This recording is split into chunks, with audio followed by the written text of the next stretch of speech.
I cannot imagine what it must be like to be coaching your son. For those who know his story, this is a guy who wasn't really recruited to go anywhere. He started out as a walk-on. He has now scored 55 points in 2 NCAA tournament games to lead your team to the Sweet 16. Jim, how do you put into words what that feels like as his dad? Well, when you bring it up and make me think about it, I'm stunned and almost unable to move forward.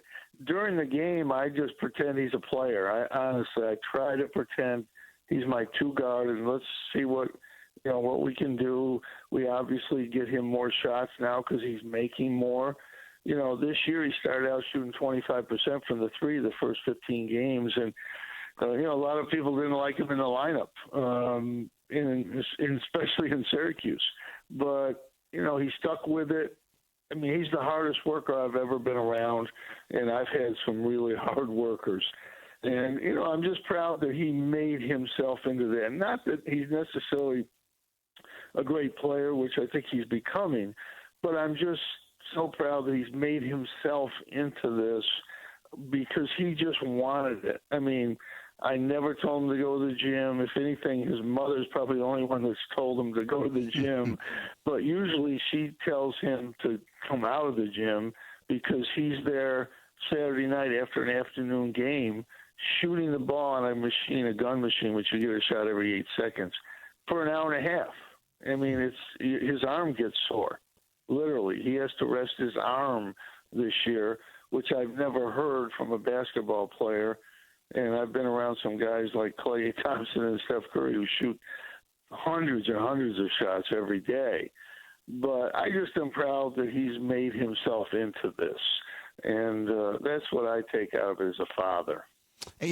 How do you try, or not even try, because you obviously succeed, how do you treat him like just a player when he's a game? I have obviously practically no comparable experience, but I did coach my son when he was playing in 3rd grade, and I couldn't do it. After one season, I had to stop because I couldn't separate myself from being the father of one of the players on this little 8-year-old team. I couldn't do it even then. How do you do it?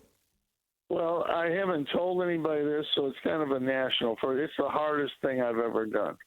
It's the best thing I've ever done, but it's the hardest thing because you can't think about he's my son. You have to think about he's my two guard.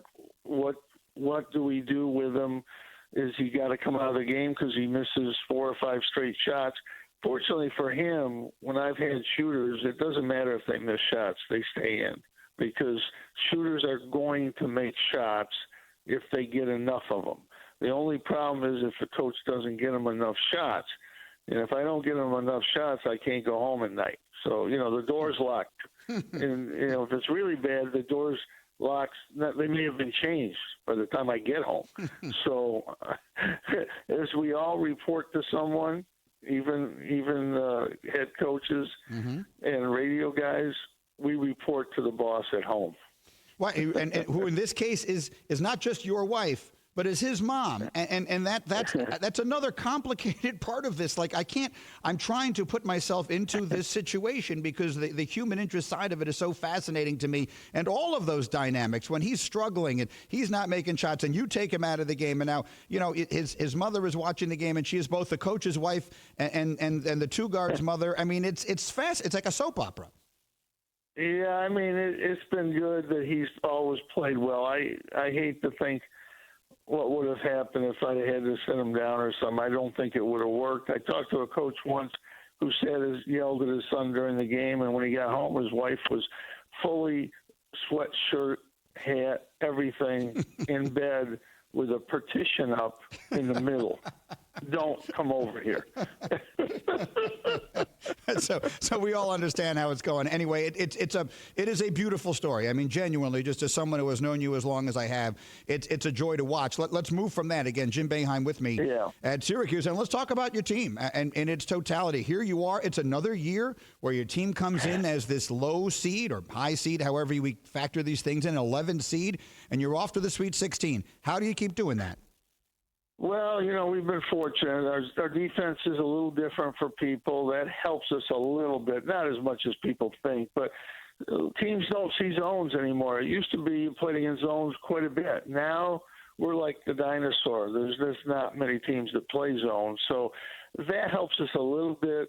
But we're a good offensive team, which it took us a while to develop into. That's what really helps us. We're shooting 50% from the 3 and the 2, or in the 2 in the NCAA tournament against two of the better defensive teams. So I think that's one thing. The second thing is amazing. What a year it's been. I mean, I'm so grateful for our players and for the NCAA staff, Danny Gavitt, to get this tournament up and running it's an amazing thing, an amazing job. So we're really grateful for that. But when you look at the tournament and you see 15 seeds winning, 12 seeds winning, Oregon State 3 weeks ago couldn't beat the next door neighbor, and now they're beating everybody that they play. And it's obvious the Pac-12 is doing well in the tournament. Just to win the Pac-12 tournament was unbelievable. And now they're beating, really, really good teams. Mm-hmm. Oklahoma State's really, really good. And you look at Oral Roberts, they got two of the best players in the tournament. And that's college basketball. There's just good players all over the place. And it's fun for our game to see that. You still have Baylor and Gonzaga, who clearly are the two best teams. But there's a lot of other teams. Loyola of Chicago, as impressive as Baylor and Gonzaga is, Loyola of Chicago is the most impressive team. They're not a Cinderella. They're a really good team. They beat one of the three best teams in the country yesterday by 10 points or more. Yes. I mean, amazing tournament, amazing. We're playing it. Thank you for watching ESPN on YouTube. For live streaming sports and premium content, subscribe to ESPN+.